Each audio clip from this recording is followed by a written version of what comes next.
आप सभी को नमस्कार। गर्भोपनिषद हमारे 108 उपनिषदों में से एक छोटा लेकिन बहुत ही महत्वपूर्ण उपनिषद है। इस उपनिषद के रचयिता पिप्पलाद मुनि हैं और उन्होंने इस उपनिषद में एक भ्रूण के गर्भ में आने से लेकर उसके जन्म लेने तक की स्थितियों का तथा एक भ्रूण के शरीर में रसों, धातुओं और वात, पित्त तथा कफ आदि के संतुलन का बड़ी ही सूक्ष्मता के साथ विवरण दिया है। यहाँ पर यह भी ध्यान देने वाली बात है कि जब पिप्पलाद मुनि इस ग्रंथ का संचयन कर रहे थे तो उस समय उनके पास आधुनिक टेक्नोलॉजी नहीं थी। आज की तरह हम पेट के अंदर झांक कर नंगी आंखों से कुछ भी नहीं देख सकते थे। फिर भी उन्होंने जिस सूक्ष्मता के साथ वर्णन किया है और आज की टेक्नोलॉजी के हिसाब से जिस तरह से उनकी बातें सही साबित होती हैं, वह हमें आश्चर्य में डालती हैं कि हमारा ज्ञान विज्ञान अपने प्राचीन समय में कितना बढ़ा चढ़ा था। तो आइए अब हम देखते हैं कि गर्भोपनिषद में किस तरह के प्रश्न और उत्तर मिलते हैं। तो गर्भोपनिषद का पहला प्रश्न यही है कि शरीर किससे बना है। उत्तर में पिप्पलाद मुनि कहते हैं कि हमारा शरीर पंचभूतों से बना है। वास्तव में पिप्पलाद मुनि को यह ज्ञान वेदों से ही मिला हुआ है और वेदों में यह वर्णन है कि हमारा शरीर पंचभूतों से बना है। और हमारा शरीर ही क्या, यह सारी भौतिकता जो नंगी आंखों से दिखाई देती है वह पंचभूतों से ही बनी है। इसीलिए मैंने कहा कि पिप्पलाद मुनि ने इस उपनिषद का संचयन किया है। उन्होंने इसको पूरी तरह से लिखा नहीं है, क्योंकि हम मानते हैं कि भौतिक और अभौतिक सारा ज्ञान वेदों में संचित है और वेद अपौरुषेय हैं। उसको ईश्वर ने स्वयं ही भेजा है, उसको किसी ने लिखा नहीं है। बस हमारे ऋषि मुनि उन वेदों के अंदर झांक कर गहरी दृष्टि से चीजों को देख सकते थे और उसे बाहर निकालते थे। तो इसी तरह पिप्पलाद मुनि ने वेदों से इस गर्भोपनिषद को बाहर निकाला। उन्होंने बताया कि हमारा शरीर पंचभूतों से बना है और यही बात तुलसीदास जी भी श्री रामचरितमानस में एक चौपाई के माध्यम से सरलता से बताते हैं कि क्षिति जल पावक गगन समीरा पंच तत्व रचित अधम शरीरा। हमारा शरीर अधम है। और अधम कब है? जब हम इस शरीर को अपना मानते हैं। जब हम शरीर को आत्मा से अलग मानते हैं तो यह अधम हो जाता है, भौतिक हो जाता है। वे बताते हैं कि क्षिति यानी कि पृथ्वी, जल, पावक यानी कि अग्नि, गगन यानी कि आकाश और समीर यानी कि वायु से हमारा शरीर बना है। गर्भोपनिषद में पिप्पलाद मुनि बताते हैं कि पृथ्वी क्या है। जो कुछ भी हमारे शरीर में ठोस है वह पृथ्वी का हिस्सा है। जो भी तरल है वह जल का हिस्सा है और जो हमारे शरीर की गर्मी है, ऊर्जा है, वह अग्नि है। वायु शरीर की और उसके भीतर की सभी हलचलें हैं और आकाश वह स्थान है जिसमें शरीर स्थित है और शरीर के अंदर की गुहाएं और नालियां भी आकाश के अंदर ही आ जाती हैं। यहाँ पर समझने वाली बात यह है कि आकाश वह नहीं है जो हमें ऊपर दिखाई देता है, नीला नीला सा लगता है, बल्कि हमारे आसपास का वह सभी स्पेस जो खाली है वह आकाश है। अगर दो दोस्त बैठे हुए हैं तो उनके बीच का जो गैप है वह आकाश ही है। हमारे शरीर के अंदर नालियों और नसों के भीतर जो स्पेस होता है वह आकाश ही है। उसके बाद प्रश्न आता है कि इन पंचभूतों की भूमिकाएं क्या हैं। पिप्पलाद मुनि बताते हैं कि पृथ्वी वस्तुओं के लिए आधार बनती है, जल जोड़ने का काम करता है। जैसे सूखी मिट्टी के कण जब पानी में मिल जाते हैं तो आपस में चिपक जाते हैं, यानी कि संधि का कार्य जल का है। अग्नि वस्तुओं को दृश्यमान बनाती है, वायु गति का कारण बनता है और आकाश स्थान देता है। इसके बाद पिप्पलाद मुनि 5 ज्ञानेंद्रियों और 5 कर्मेंद्रियों के बारे में बताते हैं, यानी कि 10 प्रकार की भौतिक इंद्रियों की बात यहाँ पर हो रही है। 5 ज्ञानेंद्रियां हैं, आंखें देखने के लिए, कान सुनने के लिए, जीभ स्वाद जानने के लिए, नाक सूंघने के लिए और त्वचा स्पर्श महसूस करने के लिए। 5 कर्मेंद्रियां हैं, मुंह बोलने के लिए, हाथ पकड़ने और उठाने के लिए, पैर चलने के लिए, गुदा मल त्याग के लिए और जननांग संतान उत्पत्ति के लिए, क्योंकि एक व्यक्ति अपने संतान के रूप में ही अमरता प्राप्त करता है। कोई भी प्राणी अपने संतान को अपनी जीन्स समर्पित करता है जिससे कि वह युगों युगों तक अमर रहता है। इन 10 भौतिक और दृश्य इंद्रियों के अलावा 4 आंतरिक इंद्रियां भी मानी गई हैं। पहली बुद्धि है जो समझने और निर्धारित करने के काम आती है। दूसरा मन है जो सोचने और कल्पना करने के लिए बना है। तीसरा चित्त है जो स्मरण करने के लिए उपयोग में आता है।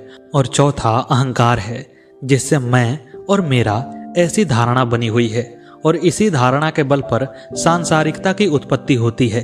अगर यह अहंकार न हो तो संसार के सभी मनुष्य सन्यासी हो जाएंगे और फिर संसारिकता समाप्त हो जाएगी। उसके बाद पिप्पलाद मुनि 6 प्रकार के रसों की चर्चा करते हैं। मीठा, खट्टा, नमकीन, कड़वा, तीखा और कसैला।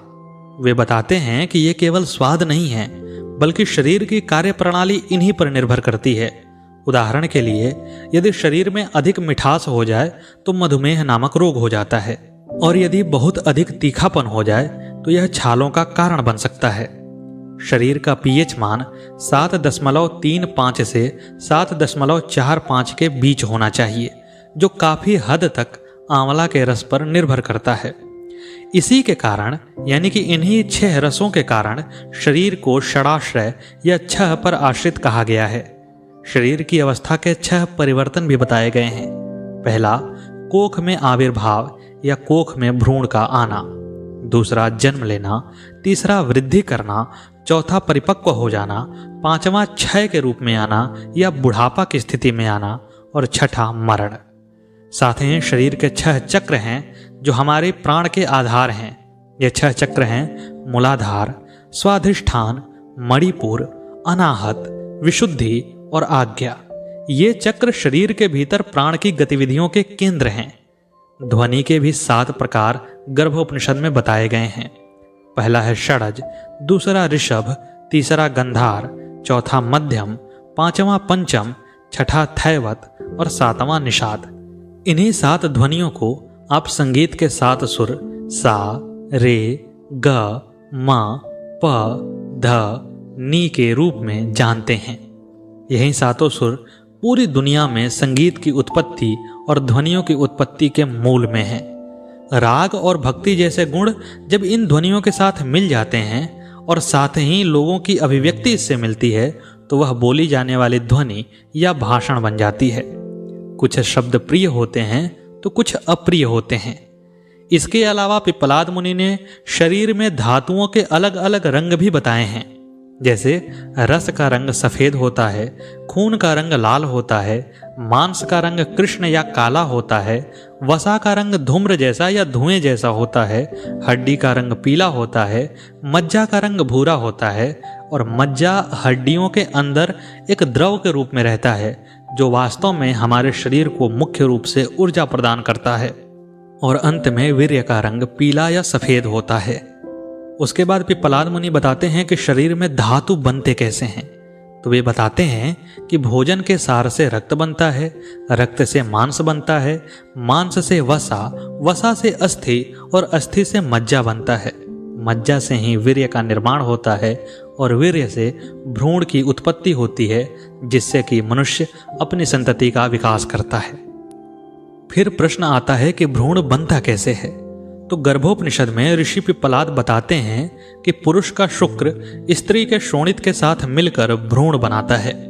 भ्रूण के विकास के विभिन्न चरण हैं जो पिप्पलाद मुनि ने तब बनाए थे जब सोनोग्राफी और अल्ट्रासाउंड जैसी टेक्नोलॉजियां नहीं थीं। और आश्चर्य यह होता है कि इन टेक्नोलॉजियों के आने के बाद भी ये अवस्थाएं सही सही मालूम होती हैं।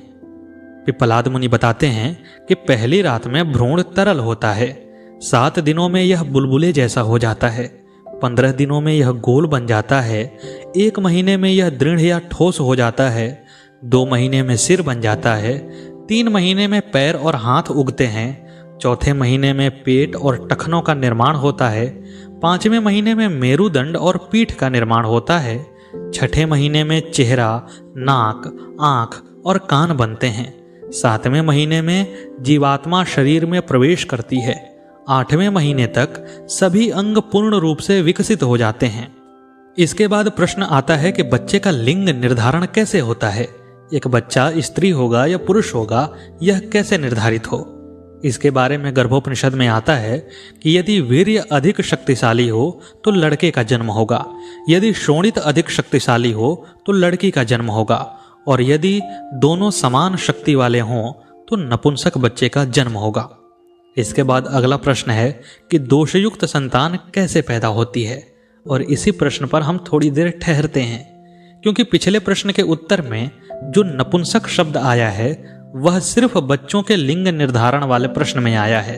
वहां पर पिप्पलाद मुनि ने नपुंसकत्व को किसी भी तरह के दोष में नहीं गिना है, बल्कि यह माता और पिता के द्वारा प्राप्त एक सामान्य लिंग है, जैसे कि पुल्लिंग और स्त्रीलिंग होता है। और इसीलिए हमारे संस्कृत में 3 लिंगों की कल्पना की गई है, जो कि आज के आधुनिक भाषाओं में भी नहीं मिलता है। हमारे यहाँ स्त्रीलिंग और पुल्लिंग के साथ नपुंसक लिंग का भी उतनी ही अहमियत के साथ वर्णन किया गया है। तो अगला प्रश्न आता है कि दोषयुक्त संतान कैसे उत्पन्न होती है। इसके उत्तर में गर्भोपनिषद में यह बात आती है कि यदि मैथुन के समय माता पिता को कोई चिंता या तनाव है तो दोषयुक्त बच्चे का जन्म होता है। और महाभारत में इसका जिक्र भी मिलता है। कहते हैं कि जब वेद व्यास जी अंबिका के साथ नियोग करने के लिए उत्सुक हुए तो उस समय अंबिका ने डर के मारे अपनी आंखें बंद कर लीं, जिससे कि धृतराष्ट्र अंधे पैदा हुए थे। वहीं अंबालिका डर से पीली पड़ गई थीं, तो उसके बाद पांडु का जब जन्म हुआ तो वह पीलिया से ग्रसित और रक्तहीन थे। इसी कहानी को मन की अवस्थाओं से बाहर निकालकर भौतिकता में भी वर्णित किया जाता है। ऐसा कहा जाता है कि अंबिका ने आंखों पर पट्टी बांध ली थी, जिससे कि धृतराष्ट्र अंधे पैदा हुए। वहीं अंबालिका ने अपने शरीर पर पीली मिट्टी का लेप कर लिया था, जिससे कि पांडु को पीलिया रोग हुआ और उनका शरीर रक्तहीन था। इसके अलावा पिप्पलाद मुनि बताते हैं कि निषिद्ध समय जैसे ग्रहण के दौरान मैथुन करने से भी दोषपूर्ण बच्चों का जन्म होता है। अब प्रश्न उठता है कि बच्चे का स्वभाव किस बात पर निर्भर करता है। एक बच्चा किस स्वभाव का होगा, यह कैसे तय होता है। इसके बदले में पिप्पलाद मुनि बताते हैं कि यदि मैथुन सुखद और आनंदमय है तो बच्चे को पिता और माता के सभी अच्छे गुण मिल जाएंगे। लेकिन यदि मैथुन में कोई भी दिक्कत है और किसी भी तरह से आनंद नहीं आता है तो फिर उस मैथुन से उत्पन्न होने वाला बच्चा अच्छे गुणों को पाने की संभावना कम रखता है। साथ ही बताते हैं कि मैथुन का स्थान, समय, क्रिया और आनंद बच्चे के स्वभाव को प्रभावित करते हैं। और हमारे पुराणों में भी जिक्र आता है कि जब कश्यप मुनि की पत्नी ने अपने साथ रति करने के लिए कश्यप मुनि को कहा तो कश्यप मुनि ने कहा था कि यह समय सही नहीं है। लेकिन उनकी पत्नी ने जब जोर दिया तो उस असमय रति के कारण कश्यप जैसे मुनि के घर भी हिरण्यकश्यप जैसे राक्षस का जन्म हो गया था। अगला प्रश्न आता है कि जुड़वां बच्चों का जन्म कैसे होता है। तो इसके उत्तर में पिप्पलाद मुनि कहते हैं कि शुक्र या शोणित के विभाजन से जुड़वां बच्चों का जन्म होता है। यदि शुक्र और शोणित में से केवल एक ही विभाजित होता है तो जुड़वां बच्चों का लिंग समान होता है, और यदि दोनों विभाजित हो जाते हैं तो असमान लिंग के जुड़वां बच्चे पैदा होते हैं। यदि शुक्र या शोणित 2 से अधिक में विभाजित हो जाते हैं तो उसके अनुसार अधिक संख्या में बच्चों का जन्म होता है। फिर प्रश्न आता है कि 9वें महीने में भ्रूण के साथ क्या होता है। इसके उत्तर में पिप्पलाद मुनि ने बड़ा ही गूढ़ और सबको ध्यान देकर सुनने और समझने वाला ज्ञान दिया। उन्होंने बताया कि 9वें महीने में पंच तत्वों से बना शरीर पूर्ण रूप से विकसित हो जाता है, संवेदी अंग तैयार हो जाते हैं। इस अवस्था में भ्रूण में गहरी बुद्धि का विकास होता है। वह अनादि और अनंत ओंकार का स्मरण करता है। शरीर में 8 प्रकृतियां सक्रिय हो जाती हैं। वे प्रकृतियां हैं मूल प्रकृति, महत, अहंकार और पंचभूत। शरीर में 16 विकार भी सक्रिय हो जाते हैं। वे हैं 5 ज्ञानेंद्रियां, 5 कर्मेंद्रियां, 5 प्राण और अंतःकरण। मां के रक्त के माध्यम से गर्भनाल द्वारा प्राण पूरी तरह से भ्रूण में प्रवेश कर जाता है। तब वह पिछले जन्मों को याद करता है तथा किए गए और अपूर्ण रह गए कार्यों को भी याद करता है। वह किए गए सही और गलत के बीच विवेचन करता है। तब भ्रूण सोचता है, मैंने हजारों कोख देखे हैं, मैंने हजारों स्तनों का पान किया है, मैंने हजारों अलग अलग खाद्य पदार्थों का स्वाद चखा है, मैंने दुनिया भर के स्थानों पर जन्म लिया है, मैं दुनिया भर में कई जगहों पर मर चुका हूं, मैं 84 लाख विभिन्न योनियों में जन्म लेता रहा हूं, मैं पुनर्जन्म के इस शाश्वत चक्र में फंसा हुआ हूं। जन्म मरण, जन्म मरण, जन्म मरण होते ही रहते हैं। कोख के भीतर दुख है, हर जन्म भी भ्रम और दुख से भरा हुआ है।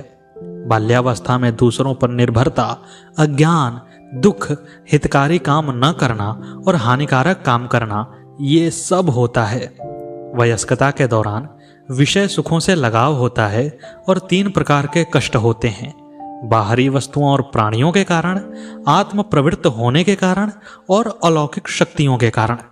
वृद्धावस्था में अधूरी इच्छाएं जन्मती हैं, मृत्यु का भय सताता है, चिंता होती है, स्वतंत्रता का अभाव होता है और क्रोध का आविर्भाव हो जाता है। जन्म लेना ही इन तीनों स्थितियों का कारण है। मैं पुनर्जन्म के चक्र से बाहर नहीं आ पाया हूं।